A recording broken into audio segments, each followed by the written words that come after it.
Hey, welcome to another episode of Birdsong. I'm your host, Caiyuda. If you're watching this on video, yes, it's a different format today. I'm doing this one outside. Hopefully the audio ends up okay.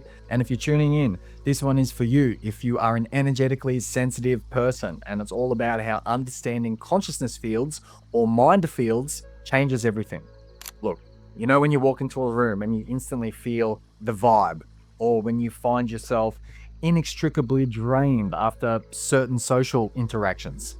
If you are sensitive to energies and you get overwhelmed easy, you are certainly not alone. I have long critiqued the empath that boasts, rather complains, about taking on other people's energies and becoming overwhelmed and drained. It's a strange thing because it seems like that's a badge of honor to hang your hat on. And how is that so? How is that a badge of honor to hang your hat on? My answer is simple to that. It's not. The problem here is that you're not too sensitive. Yes, you clearly need more appropriate boundaries, but your sensitivity can actually be a superpower if you harness it in the right kind of way. And the thing is, there's another problem, and it's not what you think it is. I'm going to share about that. But first, let's talk about the importance of understanding these consciousness fields, aka mind fields. Most people have been taught a very limited understanding of what mind actually is and how it works. We typically think of mind as being locked inside our skulls. It's just our brain doing its thing. But as Dan Siegel defines it in his book titled Mind is not a thing located in the brain. It's an emergent process of energy and information flow. Mind, from this perspective, it isn't contained just within our skulls, but it actually exists wherever patterns of energy flow and information flow occur. So yeah, we have a brain mind, but we also have a heart mind, a gut mind, an entire body mind. We find this intelligence of mind at the cellular level, extending well beyond human form into trees, forests, rivers, temple sites, mountain valleys, rivers, and more. And what I find particularly interesting is how individual minds can come together to form larger, more complex systems of mind. The anthropologist Gregory Bateson and his work on ecology of mind helps us understand how these intelligent processes extend beyond individual organisms into the larger patterns of relationship and interaction that make up entire living systems.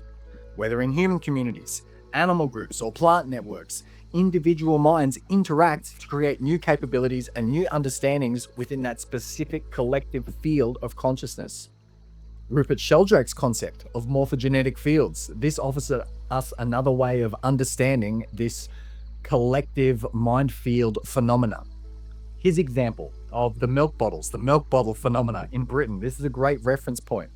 It was in the early 20th century that birds across Britain simultaneously learned to pierce the foil caps of milk bottles which were left on the doorsteps of homes, and they did that to drink the cream that had formed on top of these milk bottles. And this behavior spread way too rapidly to be explained by individual learning or by genetic transmission.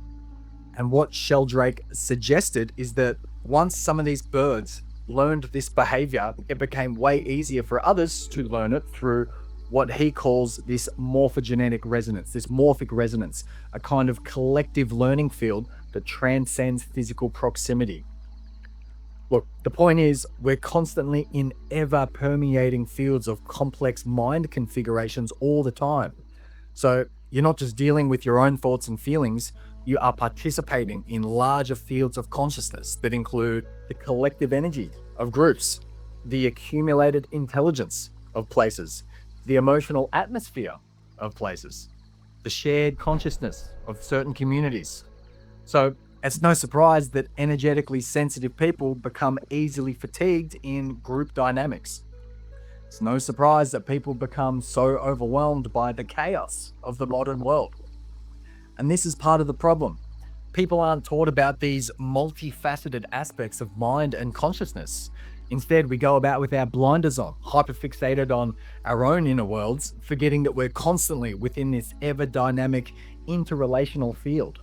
We're not taught that there are principles and practices that can help us to create clear boundaries to help us contribute and intermingle with the entire world at large, while also protecting our own personal space. This is the thing though, especially if you identify as an empath. While these understandings of consciousness fields, of mind fields, might help explain your sensitivity, it's not a free pass to remain overwhelmed by others' energies. In fact, this understanding, this makes creating healthy boundaries even more crucial. Many empaths make the mistake of believing that their sensitivity requires them to either absorb everything around them or completely distance themselves. But look, that's kind of like saying that because your ears can hear well, you must listen to every conversation in a crowded room, or just plug your ears up, chop your ears off. True sensitivity includes the capacity for discernment.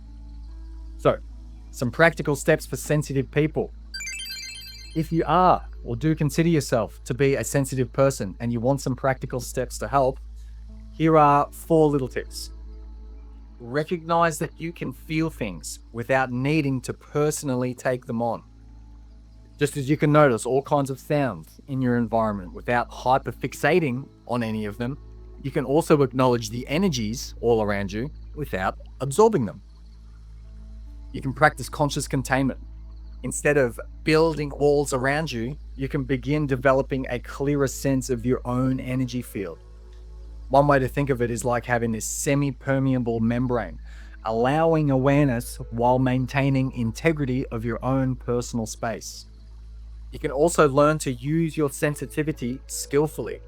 Understanding minefields, it means you can learn to read the room without taking on its weight. It's the difference between awareness and absorption. To develop confidence in these capabilities, you need competence. And to develop competence, you need to practice, exploring your edges, developing a greater capacity to withstand greater challenges without becoming overwhelmed by them. And then you can also create energetic hygiene practices. This is necessary, just as you wouldn't go days and weeks without having a shower and expecting to stay clean. You need to develop regular practices for clearing, resetting your own personal energy field. It could be through taking a shower or working with water. Could be through smudging or toning or singing, visualization or grounding your bare feet on the earth. Whatever it is, make it a regular practice of resetting, cleansing, grounding, and clearing yourself. And this is the thing. When you understand that you are participating in larger fields of mind rather than just being bombarded by them, you can shift from victim to navigator. You're overwhelmed. It doesn't have to remain a weakness. It's the result from not properly harnessing your natural sensitivity. So practice harnessing it. Shift your perspective, rewrite your narrative. And with that, your sensitivity, it doesn't have to be a curse. It's a capacity that, when properly understood and managed, can become one of your greatest gifts and sources of great power. So to sum it all up, practice saying no, ground yourself regularly, develop energetic and spiritual hygiene practices, limit your exposure to situations that drain your energy, cultivate discernment, start putting it all into practice, and start reclaiming your power. As I often say, we have 2 options: the pain and challenge of wallowing in stagnation and complacency and mediocrity and limiting beliefs, or the pain and challenge from exploring our shadows, growing through adversity, and transforming our reality through aligned and intentional action. So if you want a different life, create a different story. Clarify your vision, clarify your values, change your beliefs, change your behaviors, acquire new evidence, and then through that, rewire your brain, rewrite your story, recreate your life. If we're not already connected on social media, please come and do so at Caiyuda Kiora on TikTok, Instagram, Twitter, except on YouTube where I'm just at Caiyuda. You'll find me there with a search though. And if you've made it this far and value what I have to share, thank you. Once again, I'm your host, Caiyuda. Like and subscribe, you know the deal.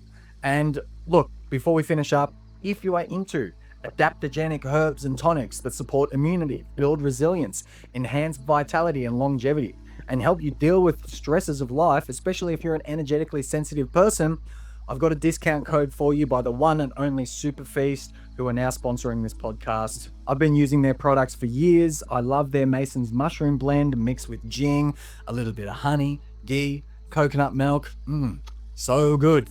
Love getting in my reishi, chaga, lion's mane, cordyceps, and I notice it when I don't have it and my body definitely craves it. So if you want to grab some longevity tonics, go to superfeast.com.au, or if you're international, superfeast.com, and you can use the coupon code Caiyuda10 at checkout, and you'll get yourself 10% off every time you make a purchase. And when you do make a purchase, I get a small commission, which is amazing because it helps support the podcast. It's great. It's a win-win situation. I'm going to leave you with it. Thanks for sticking around once again. I'm your host, Caiyuda. Until next time.